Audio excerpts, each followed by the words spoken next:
Ons het verlede week saam gelees uit 1 Petrus 1 van die 13de vers af en ons gaan dit vanmôre herhaal. Ons gaan dieselfde gedeelte saam lees. Ek het verlede Sondag vir u gesê dat ons vanmôre na deel 2 van die boodskap gaan kyk. Ons tema, die kosbare bloed van Jesus, en verlede week dan uit die oogpunt van God gesien, vanmôre uit die oogpunt van die mens gesien. So ons lees weer saam 1 Petrus 1 vers 13.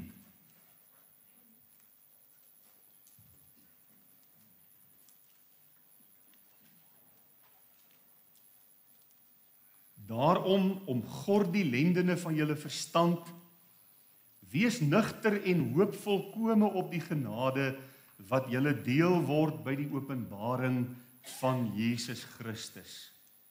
Soos gehoorsame kinders, moet julle nie julle lewe inrig volgens die begeerlikhede wat tevore in julle onwetendheid bestaan het nie. Maar soos hy wat julle geroep het heilig is, moet julle ook in julle hele lewenswandel heilig word. Omdat daar geskrywe is, wees heilig, want ek is heilig. En as julle hom as Vader aanroep, wat sonder aanneming van die persoon oordeel volgens elkeen se werk, wandel dan in vrees gedurende die tyd van julle vreemdelingskap, omdat julle weet dat julle nie deur verganklike dinge, silwer of goud, losgekoop is uit julle ydelle lewenswandel, wat deur die Vaders oorgelewer is nie, maar deur die kosbare bloed van Christus, soos van 'n lam sonder gebrek en vlekkeloos, wat wel vooruit geken is voor die grondlegging van die wêreld, maar in hierdie laaste tye geopenbaar is om julle ontwil. Julle wat deur hom glo in God, wat hom uit die dode opgewek en hom heerlikheid gegee het, sodat julle geloof en hoop op God kan wees. As julle in gehoorsaamheid aan die waarheid julle siele deur die Gees tot ongeveinsde broederliefde gereinig het, dan moet julle mekaar lief hê, vurig lief hê, uit 'n rein hart. Want julle is wedergebore, nie uit verganklike saad nie, maar uit onverganklike, deur die lewende woord van God wat tot in ewigheid bly. Want alle vlees is soos die gras, en al die heerlikheid van die mens soos 'n blom van die gras. Die gras verdor en sy blom val af, maar die woord van die Here bly tot in ewigheid. En dit is die woord wat aan julle verkondig is. Tot daar lees ons ook in hierdie môre saam uit die lieflike woord. Kom ons verenig in gebed, ons bid saam asseblief. Ons dierbare, wonderlike Here, dankie dat ons in hierdie oggend ons harte in aanbidding voor U kan buig. Dankie dat ons hierdie paar oomblikke van stilte saam as gemeente kan geniet. En dat ons U woord in ons midde kon open en daaruit kon lees. Lees met 'n verwagting in ons harte, dat U ook vanmôre 'n boodskap het wat U aan ons as gemeente wil gee.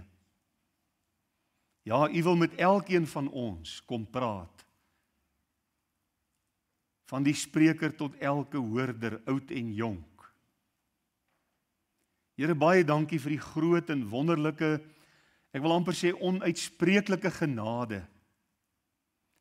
'n Genade wat so groot is, dat U nie teruggedeins het, toe hulle U gevange geneem het, en na Golgotha gelei het, en U daar op 'n wrede manier aan 'n kruis om die lewe gebring het. Daar het U kosbare bloed gestort, as 'n versoening vir ons sondes. En ons wil U vanmôre so dankie sê, dat ons as U kinders, bloedgewaste mense, in God se genade kan staan, daaruit kan put, daaruit kan lewe. Ons aanbid U, Here, dat ons vanmôre kon opstaan, kon wakker word, 'n heerlike warm stort kon neem en kon aantrek,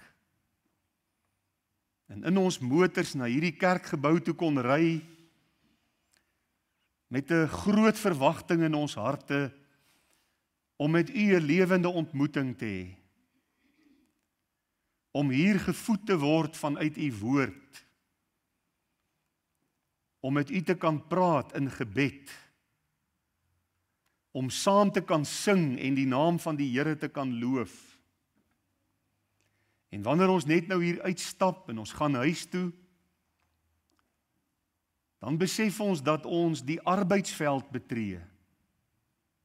Nie alleen 'n sendingveld waar ons mense van die Here Jesus moet vertel en hulle moet help om met God versoen te word deur die evangelie aan hulle te verkondig nie, maar ook om u hande en u voete te wees en uit te reik na mense wat swaar kry. Mense te help wat u nodig het, op watter manier ook al. En ons bid, Hemelse Vader, dat u ons daartoe sal in staat stel, juis deur die kragtige werking van die Heilige Gees diep in ons harte en lewens. Ons dankie vanmôre so uit die diepte van ons harte vir die wonderlike reën waarmee u ons die afgelope maande geseën het. Van die 17de Desember af het daar 'n drastiese draaipunt gekom en ons sien u hand daarin. Ons sien u hand in die feit dat die meeste van ons damme vol is en dat daar genoegsame water is vir die winter wat voorlê. Ons sien u hand in die mildelike reën wat u uitgegiet het. Toe ek gister hier by die kerk was, het ek teenoor my vrou opgemerk dat die grasperk hiervoor lyk amper soos 'n vlei, so nat is dit. Dankie Here, dankie vir u groot en wonderlike genade. Dankie dat u vir ons op hierdie manier ook wat ons tydelike aardse liggaamlike lewens betref, eintlik nie net met water nie, maar met lewe seën, want as daar nie water is nie, dan kan geen vlees lewe nie. Ons wil ook vanmôre bid, Vader, dat u oor ons land so 'n geestelike reën sal kom uitgiet. Herlewingsreëns. Ons het u so nodig daarvoor, want die burgers van ons land, ons medelandsburgers, lewe ver van die Here af, lewe in sonde, lewe met die rug op God gekeer. Sondag is nie meer 'n dag, die dag van die Here vir baie mense nie, soos wat die woord ons leer nie. Maar dit het 'n dag geword van inkopies en ontspanning en werk in die tuin en stap en fietsry en wat dit ook al mag wees. En as ek dit bid, dan bid ek dit nie beskuldigend nie. Want die meeste mense wat vasgevang is in 'n lewe sonder die Here, is ook in onkunde vasgevang. Leef ook in die verblindheid van die bose. En dis net u wat die skille van mense se oë kan afhaal. Dis net u wat harte kan voorberei vir die evangelie, die blye nuus van Jesus. Dis net u wat siele kan red en lewens kan verander, soos wat ons al telke male in ons lewens dit aanskou en gesien het, hoe u 'n lewe kan verander. Ons bid vir ons regering. Here, ons kan sien dat ons regering het geen benul van die Bybel nie, hulle het geen benul van die lewende God nie. Daarom dat hulle wette passeer wat in stryd is met u woord en wat eintlik die vloek en die toorn van God oor ons land bestel, sonder dat hulle dit miskien ook eers weet. Ons bid vir bekeringsgenade onder regeringslui. Ons bid, Here, ek het nou die dag het ek gelees van een van die lede van die EFF, wat kragtadig tot bekering gekom het en die party bedank het en nou vir u werk. Dit is God se genade en daarvoor dank ons u en Here wil u sy getuienis gebruik om ook in ander mense se harte die wondergenade van Jesus 'n werklikheid vir mense te maak. Dankie dat ons kan bid vir hulle wat hierdie week, vandag en ook die res van die week hulle geboortedag herdenk. Here, dit spreek ook van u genade in hulle lewens. En my gebed is dat saam met die gemeente dat u elkeen van hulle baie ryklik sal seën in die jaar wat voor lê. Dankie dat ons kan bid vir broer Callie, die behandeling wat hy ondergaan en hy het vanmôre getuig, hy moet weer eersdaags chemo ondergaan. Ons dra hom nie op, Here, ons wil soos daardie weduwee wees wat aangehou het by die regter om te vra en te vra, want u sê ons moet volhardend bid. En ons wil nie ophou om vir Callie te bid, vir Doris te bid nie, ons wil hom maar nie opdra, en ons smeek en ons pleit by u, dat u in sy liggaam 'n wonderwerk sal doen, 'n wonderwerk van genesing. En ons word nie moedeloos, Here, vir die manier waarop u werk nie, want u is die soewereine God. En u is met ons besig, en dit weet ons, u is in beheer. En daarom hou ons aan, sonder om moedeloos te word, om te vra. Ons wil ook vanmôre vir Petro van der Merwe na u toe bring, in gebed, en ons wil bid en vir u vra, dat u dit wat sy moet ondergaan, 'n kornea oorplanting, dat u daarin sal onderneem, en dat u kosbare wil ook daar sal geskied. So bid ons dan ook vir broer Thys Koen, wat nou wag om in te gaan vir 'n groot rugoperasie, sal u hom ook genadig wees. Ons bid vir ons broers en susters in Bronkhorstspruit, wat ook weer vanmôre 'n diens het. Seën vir broer François, wat hulle bedien vanmôre. Ons bid vir ons polisiediens. Ons bid vir elke bevelvoerder en elke lid van die polisiediens. Here, hulle het 'n groot en 'n omvangryke taak. Wil u hulle ook bemagtig en in hulle harte groot werk doen. Ons bid vir die mediese beroep in ons land. Terwyl daar ook 'n baie negatiewe swaard oor ons koppe hang, met die nuwe wetgewing wat gepasseer is, en ons baie onseker is oor ons toekoms, en ons ook sien daar's 'n vlaag van genees, Here, wat die land verlaat. Ons bid vir elke dokter, elke spesialis, elke algemene praktisyn. Ons bid vir elke suster en elke verpleegster in die hospitale. Here, hulle doen 'n groot en 'n baie belangrike werk. En ons wil vra dat u hulle in hierdie tyd ook sal ontmoet en sal bekragtig. Dankie vir elkeen van hulle. Dankie vir wat hulle vir ons beteken. En nou wil ons vra, Here, seën die verkondiging van u woord, tot eer en tot verheerliking van u wonderlike naam. Om Jesus ontwil. Amen.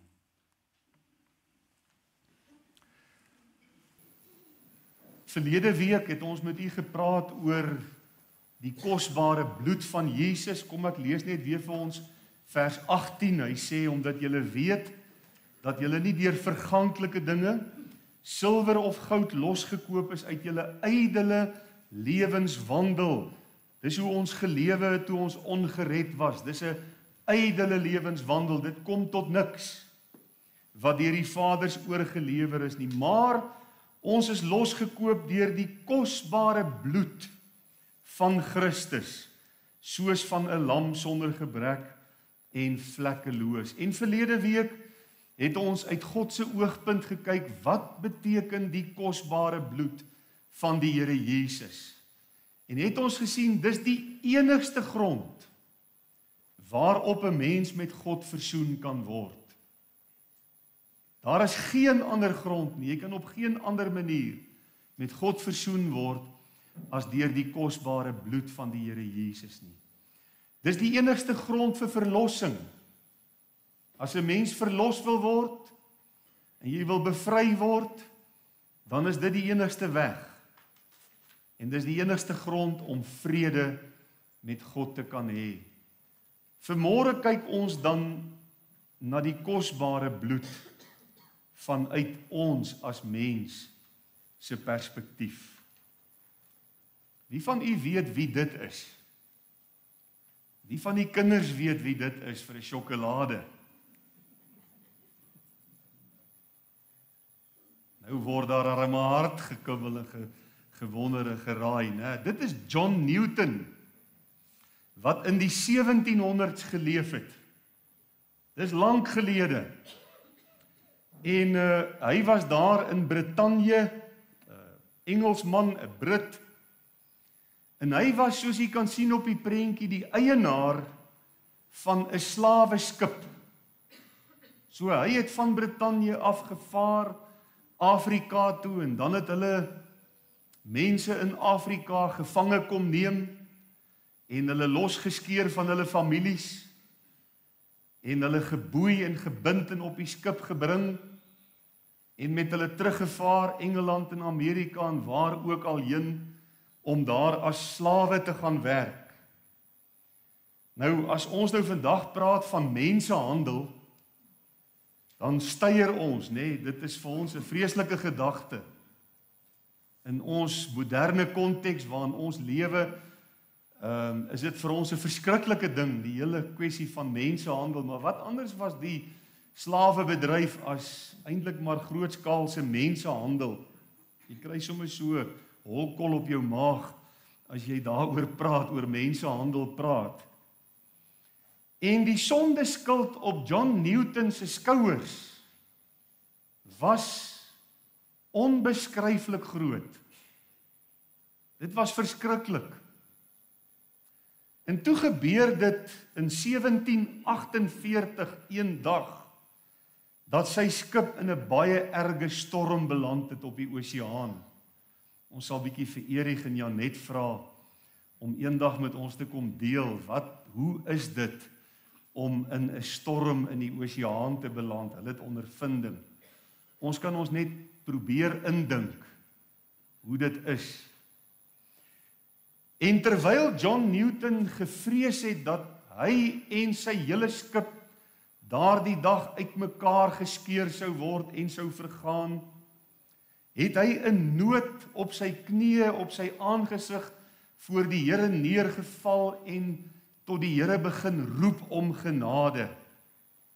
Daar op die skip in die storm. En die Here het die storm ook laat bedaar en hulle lewens gespaar. En John Newton het in hierdie storm kragtadig tot bekering gekom. En ervaar hoe die Here Jesus sy sondeskuld wegwas met sy kosbare bloed. En onder die hand van die Here het John Newton hom toe gaan bekwam om vir die Here voltyds te werk en het hy 'n kragtige prediker geword in diens van God. Hy het die slawebedryf vaarwel toegeroep en hy het hom begin toespits om die boodskap te verkondig wat slawe vrymaak. Sondeslawe vrymaak. En ek dink hy het seker een van die mooiste liedere geskryf wat daar ooit geskrywe is.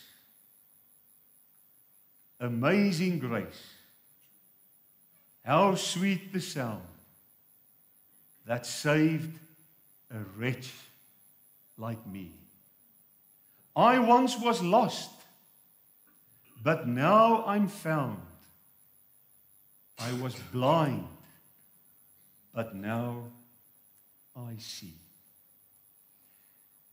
En as 'n mens dink wat die bloed van Jesus vir John Newton gedoen het, op grond van dit wat ons hier in vers 18 saam gelees het, Ons is nie losgekoop deur silwer of goud nie, uit ons ydelle lewenswandel, en sy ydelle lewenswandel was dan gekenmerk deur slawerny, slawehandel eintlik. Hy het homself uitermate verryk deur slawe, mense gevange te neem en hulle ten duurste aan ryk mense as slawe te gaan verkoop. So het hy hom verryk. En nou ontmoet hy die Here Jesus en hy kom in aanraking met die kosbare bloed van Jesus. En hy word vrygespreek op grond van daardie bloed. En as dit vir hom genoegsaam was, dan glo ek, u sal met my saamstem, dat die kosbare bloed van Jesus ook genoegsaam is vir elkeen van ons. Vat so 'n bietjie aan jouself. Sê, dit is ook vir my genoegsaam. Hy het ook vir my betaal. En hoe wonderlik is dit om dit te wees. En daarom gaan ons vanmôre 3 gedagtes ondersoek uit die woord vanuit ons perspektief. En die eerste wat ons dan leer uit die woord is, deur sy bloed het ons volkome vergifnis van ons sondes. Ons lees in Efesiërs 1 vers 7 hierdie wonderlike woorde: in hom het ons die verlossing deur sy bloed, die vergifnis van die misdade, na die rykdom van sy genade. Wat 'n aangrypende teksvers. Kragtige woorde, een ou klein sinnetjie. Maar as jy mooi lees en jy lees noukeurig, dan kom jy agter dat hierdie woorde het groter krag as 'n atoombom. Die enigste verskil is dit vernietig nie. Dit maak heel.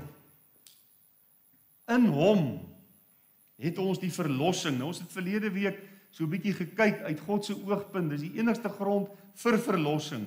En nou kom ons uit ons oogpunt, ons het die verlossing deur sy bloed. En dan beskryf hy die verlossing. Hy sê, die verlossing sluit in die vergifnis van ons sondes, verlede, hede en toekoms, na die rykdom van sy genade.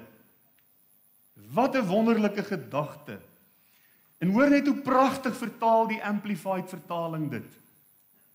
Hy sê, in him we have redemption. Daai pragtige Engelse woord.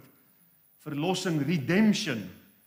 En dan in hakies sê hy, wat is redemption? It is deliverance and salvation through his blood. The remission of forgiveness of our offenses, our shortcomings, our trespasses, in accordance with the riches and the generosity of his gracious favor. Die Amplified is daarom maar 'n pragtige vertaling. Jy kan hom net nie vinnig lees nie, jy moet hom stadig lees. Jy moet hom so stukkie vir stukkie eet. Nou, in hom, in Christus, ja, deur sy kosbare bloed, het ons die verlossing. En hierdie pragtige woord wat ons hier het, die woord verlossing in Efesiërs 1 vers 7, is 'n saamgestelde werkwoord wat bestaan uit 2 woorde, apo en lutro. Apo beteken om weg van iets te vat. So, en lutro beteken 'n prys wat betaal word om iets te koop. So as jy die 2 woorde saam sit, dan sien jy, Jesus het 'n losprys betaal om ons te koop. Ons het dit ook in ons teks van oordeenking weer vanmôre gelees, om ons weg te neem van ons sonde toestand. Dis wat redemption is, dis wat verlossing is. So die betekenis, dis 'n daad van loskoop of bevryding deur 'n losprys te betaal, en dit dui op 'n proses waarin iemand vrygemaak word van iets wat hom vasgevang het. Byvoorbeeld slawerny of gevangenskap, deurdat iemand anders die losprys vir daardie persoon betaal. Om vry te wees van die slawerny van sondes en te weet ek is vergewe. Ek het vergifnis ontvang van al my misdade. Nie net 'n klein bietjie vergifnis nie, nie net 'n skraapseltjie vergifnis nie, maar na die rykdom van sy genade het ons die verlossing en die vergifnis ontvang. Liewe kind van die Here, maak dit u nie vanmôre van harte dankbaar en bly, wil u nie oorborrel met blydskap, as u vanmôre daaraan dink, Christus het my teruggekoop uit die tirannie van sonde. Hy het hierdie verskriklike prys met sy kosbare bloed betaal, om my los te koop van die slawerny en die gevangenskap van sonde. Wat 'n prys wat hy betaal het deur sy kosbare bloed. Ja, nie verganklike dinge, silwer of goud nie, maar hy het sy eie bloed gestort en daar het hy ons bevry van die vyande wat eens oor ons geheers het. Die vyand van vrees, die vyand van vooroordeel, van welis, van woede, van wettisisme, van gierigheid en noem maar op watter vyande daar mag wees wat 'n mens in die slawerny van sonde probeer vashou en ons vasgehou het. En hy het ons deur sy bloed vergewe en ons sy eiendom gemaak. Vrygekooptes, losgekooptes, bloedgewastes. Stel jou voor, jy's 'n slaaf. Dink nou net aan John Newton se tyd. Jy bly nou iewers in 'n dorpie en die volgende oomblik dan kom daar 'n skip by die dorpie aan en hier kom 'n klomp gewapende mense en hulle vang jou en hulle sleep jou na daai skip toe en daar is jou ouers en jou familie en jy's op die skip want jy's miskien 'n lekker sterk en 'n fris jong man, jy kan hard werk en jy's op hierdie skip en jy's geketting en jy beland by iemand aan die ander kant wat nie ag gee op jou gesondheid of jou gevoelens of jou lewe in die algemeen nie. Iemand wat niks vir jou omgee nie. En jy moet elke dag jou afsloof as 'n slaaf en jy moet hard werk en jy's in hierdie kettings en in die nag lê jy en huil jou kussing nat want jy verlang na jou mense. Dis die toestand van sonde, vriende. Dis die toestand waarin die duiwel oor 'n mens se lewe heerskappy voer. Maar op 'n dag verskyn daar iemand op die toneel en praat met jou eienaar, hierdie slawe eienaar en sê, ek wil graag hierdie slaaf by jou koop. En die persoon sê, wel, as jy R1 miljoen gee, kan jy hom kry. En die persoon sê, dis geen probleem nie, ek doen sommer nou 'n EFT. En hy betaal R1 miljoen en jy word hierdie nuwe persoon se eiendom en hierdie persoon kyk jou in jou oë en sê, jy's vry. Jy kan gaan. Ek wil nie hê jy moet 'n slaaf wees nie. Ek wil jou vry maak.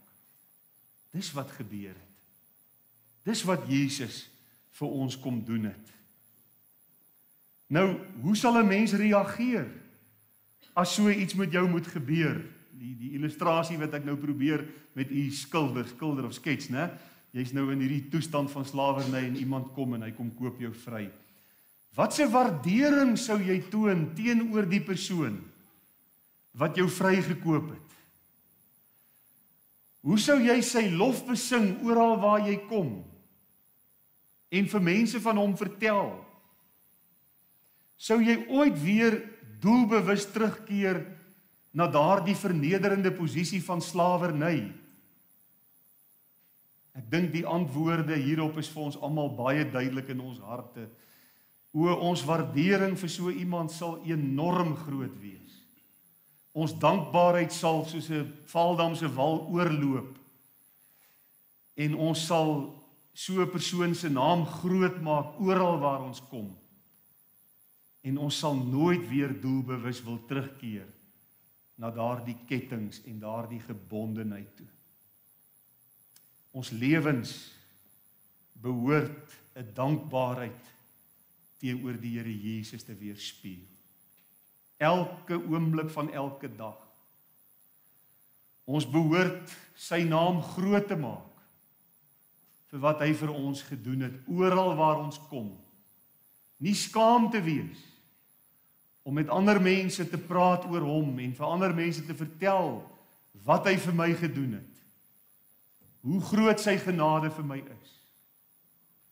Hoe hy my elke dag dra in sy liefde en oor die vryheid wat hy vir my gebring het. Kan ons miskien Psalm 103 die eerste 13 verse net saam lees? Ek wil net dit met u deel, dit is vir my so, ek dink dit is nog op my WhatsApp status, die eerste deeltjie van Psalm 103. Psalm van Dawid.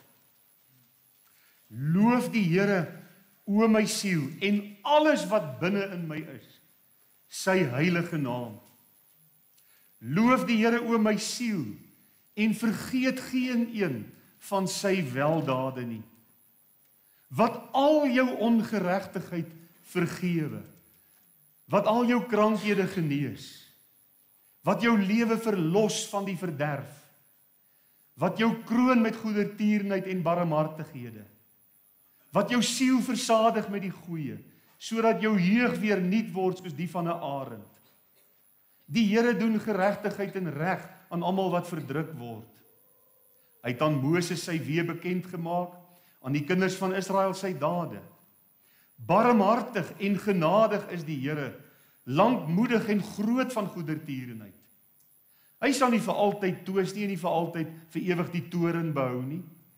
Hy handel met ons nie na ons sondes en vergeld ons nie na ons ongeregtighede nie. Hoor nou hierdie woorde. Want so hoog as die hemel is bo die aarde, so geweldig is die goedertierenheid van die Here oor die wat hom vrees. So ver as die ooste verwyderd is van die weste, so ver verwyder hy ons oortredinge van ons. Soos 'n vader hom ontferm oor die kinders, so ontferm die Here hom oor die wat hom vrees. Dis die verlossing, die vergifnis wat ons het in Christus, deur sy kosbare bloed.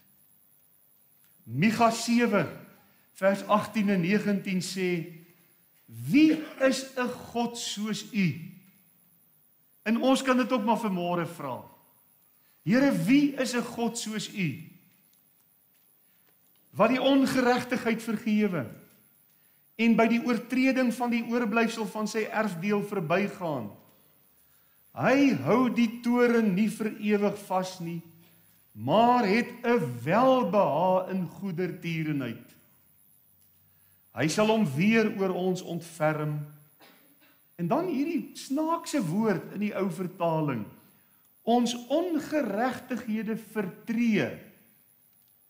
En daai woordjie vertree beteken, hy sal ons ongeregtighede tot niet maak. Hy sal dit geheel en al wegneem. Ja, u sal hulle sondes in die dieptes van die see werp. Dit met 'n groot betonblok vasmaak, dit in die dieptes van die see werp, en soos iemand gesê het, 'n bordjie daarop sit. No fishing. So vergewe die Here. So groot is sy goedertierenheid. So wonderlik en kosbaar is die bloed van die Here Jesus wat ons vergewe het. Maar ons het ook reiniging deur sy bloed. En ons ken almal die teksvers in 1 Johannes 1 vers 7 so goed wat daar staan, maar as ons in die lig wandel, soos hy in die lig is, dan het ons koinonia, gemeenskap met mekaar. En die bloed van Jesus Christus, sy seun, reinig ons voortdurend. Hoewel die woordjie voortdurend nie hier staan nie, is die bedoeling van die presence waarin dit staan, die teenwoordige tyd, dat dit 'n voortdurende reiniging is van alle sonde. Voortdurende, aanhoudende, kosbare reiniging van alle sonde. Nou as 'n mens nou 1 Johannes 1 bestudeer, dan sê vers 5, God is lig en in hom is geen duisternis. En dan trek hy dit nou deur na vers 7 en hy sê, en as ons in die lig wandel soos hy in die lig is, dan het ons gemeenskap met mekaar, koinonia met mekaar, deelgenootskap met mekaar. En dan reinig die bloed van Jesus Christus, sy seun, ons voortdurend van alle sondes. Om in die lig te wandel beteken 'n wilsbesluit wat 'n kind van God moet neem. Om alle forme van leuns en oneerlikheid en vyandskap en skynheiligheid en immoraliteit en onsedelikheid te verlaat, ons rug daarop te keer. En in die lig te kom soos wat God in die lig is, deur sy instaatstelling, deur sy hulp, en daar te wandel. En dan het ons die versekering van die reiniging deur die bloed van die lam, die bloed van Jesus. O, hoe kosbaar is die bloed van Jesus wat ons ook wil reinig. Ek wonder of u dit al in u lewe beleef het. Kyk, daar's mense in ons dag wat glo nee, die Satan is nie meer 'n werklikheid.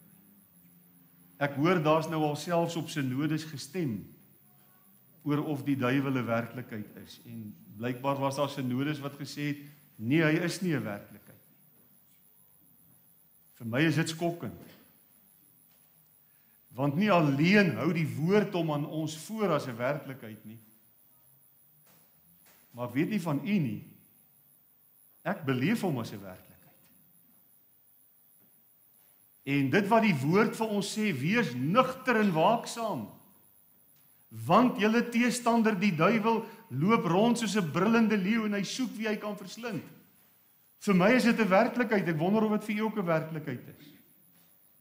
Ek weet ek moet nugter en waaksaam wees. Ek weet ek moet op my pasoppens wees. Ek weet ek moet uitkyk vir hom, sonder om duiwel bewus te word. Sonder om die duiwel om elke hoekie en draadjie te gaan soek, en uiteindelik raak ek so duiwel bewus dat ek van die môre tot die aand net oor die duiwel praat. Dit moet ons ook nie doen nie. Maar wees nugter en waaksaam. En die woord gee vir ons sulke mooi raad. As u graag wil hê, die duiwel moet van u af wegvlug. Het jy geweet die woord sê, hy sal van jou af wegvlug, as jy wat doen? Jou aan God onderwerp, en hom weerstaan. Dan sal hy van jou af wegvlug. Dis die wonder, dat dit so is. Nou, een van sy name, is Diabolos. En dit beteken die deurmekaar krapper. Die een wat altyd probeer om alles in ons persoonlike lewens, in gemeentes en waar hy 'n klein skreefie van 'n toegangetjie kry, wil hy alles kom deurmekaar krap. Hy's 'n mensemoordenaar van die begin af, hy's die vader van alle leuns. Hy is die meester misleier en verleier. En onthou, ek sê, jy moet nie duiwel bewus word nie, raak God bewus. Raak bewus van die teenwoordigheid van die Here, wandel in die lig, soos Jesus in die lig is. Maar ek het in my lewe agtergekom, hoe werk die duiwel met mense? En ek wil net so ietsie daarvan met u vanmôre deel. Solank as wat jy ongered is, jy ken nie die Here nie, en jy's nog op pad hel toe, fluister hy in jou oor, jy's okay, jy's goed, jy's beter as jou buurman, kyk wat doen jou buurman, hy's 'n slegte ou. Jy's 'n goeie ou. Jy doen goed aan ander mense. Jy het al hierdie wonderlike persoonlikheidseienskappe. En van die môre tot die aand loop die verleier in ongeredde mense se ore en fluister hoe goed hulle is. En hoe wonderlik hulle is, en hulle hoef oor niks te bekommer nie. Kan u vir 'n oomblik dink waarom die duiwel nie wil hê 'n mens bekommerd moet raak oor jy eintlik nie so goeie mens is nie, oor jy eintlik 'n sondaar is? Want die oomblik as 'n mens bekommerd raak oor jou sonde toestand, dan neem jy jou toevlug na Jesus toe. En dan loop jy jou vas in die kosbare bloed van die Here Jesus en jy ontvang vergifnis en reiniging. En die duiwel soek dit nie. Daarom as u vanmôre 'n stemmetjie hoor wat die heeltyd vir u vertel hoe wonderlik hy is en hoe goed hy is en hoe pragtig hy is en jy moet asseblief nie bekommer nie en moet tog net nie tot bekering kom nie, dis heeltemal onnodig. Dit hoort net by sektes. Dan moet jy bekommerd raak. Dan moet jy weet die sielevyand is met jou besig. En hy wil keer dat jy by die kruis uitkom. Maar die oomblik as jy gered word, dan maak die duiwel 'n omkeer. En hy kyk net wanneer raak jy 'n klein bietjie kwaad vir iemand, en dan sê hy in jou oë, o, jy sê jy's 'n kind van die Here, jy sê jy het tot bekering gekom, jy het nou net kwaad geword, weet jy wat, jy's glad nie so goed as wat jy dink nie.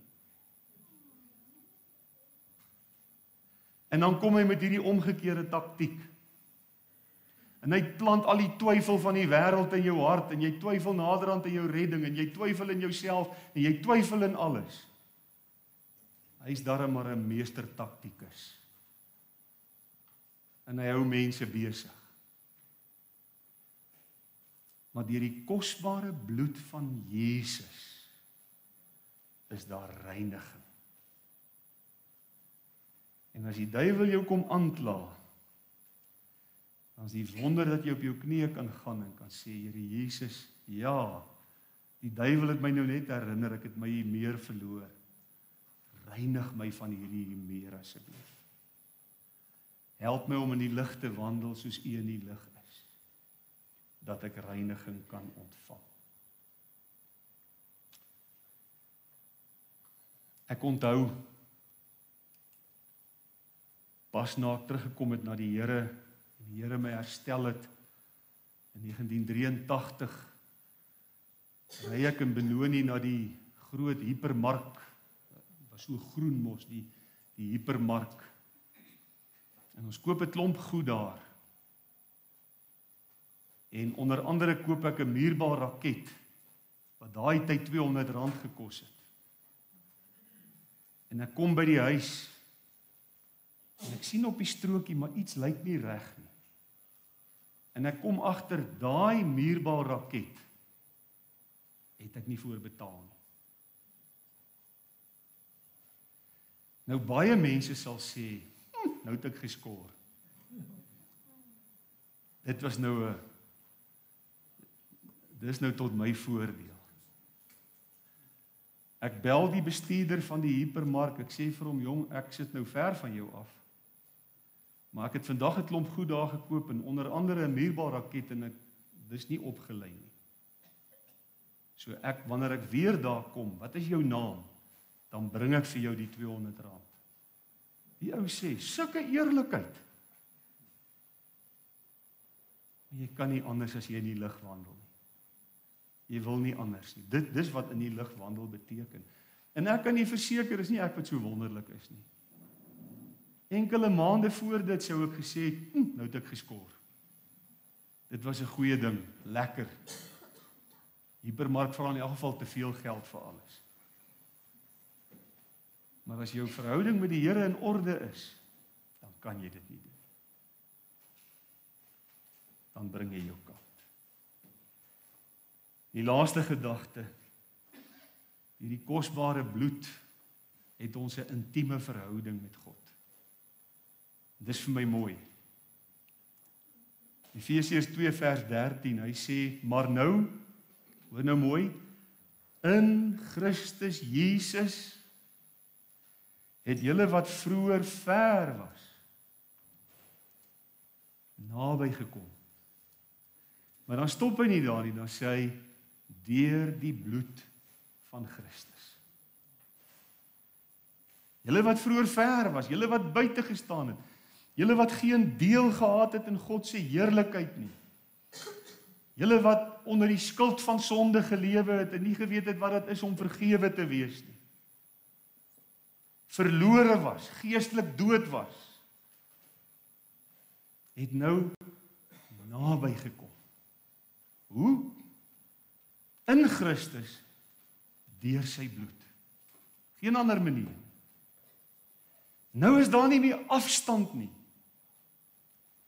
Deur sy bloed is nie alleen ons skuld weggeneem en vergifnis aan ons geskenk nie, nie alleen reiniging ontvang van ons sondes nie, maar die skeidsmuur tussen my en God is afgebreek. Ek het naby gekom. Ons het nou gekyk na Efesiërs 2 vers 13 wat sê, maar nou in Christus Jesus het julle wat vroeër was, ver was, naby gekom deur die bloed. Maar hoor wat sê vers 14, die volgende vers. Want hy is ons vrede. Hy wat albei een gemaak en die middelmuur van skeiding afgebreek het. Toegang tot God, wat herstel is. En ons in 'n lewende, intieme verhouding met God gebring het. Wat beteken dit prakties? Om in 'n intieme verhouding met die Here te lewe. Dit beteken ons het gemeenskap met die Here. Ons het koinonia met die Here. Ons het toegang tot sy teenwoordigheid. Ons het geleer in Hebreërs 4 vers 16 dat ons met vrymoedigheid na die troon van genade kan gaan. Omdat ons 'n hoëpriester het wat medelee het met ons swakheid. En daar by die troon van genade stort hy barmhartigheid oor ons uit en skenk hy genade om ons op die regte tyd te help. Wonderlike gemeenskap. Daar's aanvaarding van God se kant na ons. Hy aanvaar ons op grond van die bloed. Ons is nie meer vreemdelinge nie, ons is nou huisgenote van God. Ek gesels nou die dag met een van ons nuwe lidmate. Weet jy wat sê sy vir my? Sy sê sy was nog nooit deel van so 'n huisgesin. Wat vir mekaar lief is en wat vir die Here lief is. Vir wie moet ons dankie sê? Ons Here Jesus, op grond van sy bloed.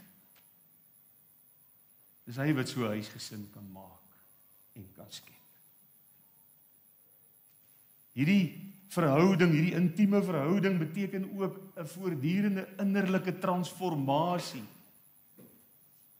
Daar gaan nooit 'n dag aanbreek op hierdie aarde dat een van ons ooit sal kan sê, ek het gearriveer. Ek is volmaak, sondeloos. Daar skort niks meer nie.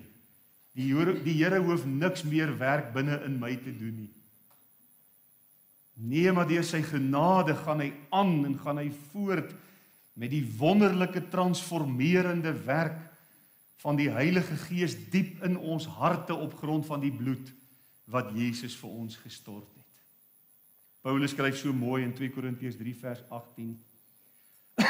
Terwyl ons almal met onbedekte gesig, nou net voor dit beskryf hy hoe daar 'n sluier oor die Jode se gesigte is, dat hulle kan nie die waarheid sien nie.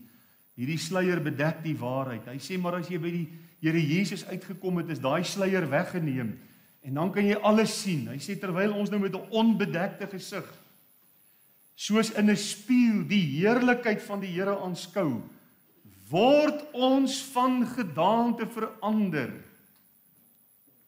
as na dieselfde beeld, van heerlikheid tot heerlikheid, as deur die Here wat Gees is. Transformasie, aanhoudende innerlike veranderingswerk en dan ook intimiteit met die Here. O, hy is nie net ons verlosser nie. Hy is nie net ons Here nie. Hy is ons Vader. Galasiërs 4 vers 6 sê, en omdat julle kinders is, kinders van die Here, het God die Gees van sy Seun in julle harte uitgestuur, deur wie ons roep, Abba, Vader. En daardie Arameese woord Abba was 'n baie intieme woord wat 'n kind vir sy pa sou gebruik om daardeur aan te toon, dit is my pa. Ek is sy kind. Daar's hierdie besondere band, hierdie pa-kind verhouding. Dis wanneer die woord Abba gebruik is. Ook 'n woord wat 'n baie diepe respek en 'n eerbied vir jou vader toon. So dis nie hierdie postmoderne wishy-washy pappa waarvan mense deesdae die Here wil praat nie. Ons kan nie met die Here so praat nie. Ons moet 'n diepe eerbied en 'n diepe respek en 'n diepe ontzag vir hom hê. Maar hy is ons Vader. Ons is sy kinders. Ons kan ook uitroep, Abba, Vader, my Vader. Hoe wonderlik. Nou liewe gemeente, as die Here Jesus nie op 'n dag, soos wat ons verlede week saam gelees het, sy aangesig daarop gerig het, om na Jerusalem te gaan, om die kruis tegemoet te gaan, en die verskriklike prys daar te gaan betaal nie, dan het u en ek vanmôre niks van hierdie voorregte gehad. Niks, geen niks. Maar dank die Here, deur sy kosbare bloed het ons vergifnis, is daar vir ons reiniging en kan ons in 'n verhouding met die Here lewe. Maak dit vanmôre u hart bly. Vul dit u met dankbaarheid. Mag die Here ons seën. Amen. Baie, baie dankie ons Vader vir die groote liefde en die groote genade. Dankie vir die bloed van ons Here Jesus, wat hy vir ons gestort het. En dankie vir die krag wat daar is, deur die bloed van die lam. Help ons dat ons as bloedgewaste sal lewe, algeheel aan die Here oorgegee. Niks meer vir myself nie. Niks meer van my eie sondige wil nie. Maar volkome aan die Here toegewy, volkome aan die Here oorgegee. Help ons om te lewe in hierdie intieme verhouding met U deur ons Here Jesus. Vader, ons dank U vir U bemoeienis met ons. Ons dank U dat U 'n werklikheid is. Ons dank U dat ons vanmôre kan staan op grond van dit wat U vir ons gedoen het. In Jesus se naam. Amen.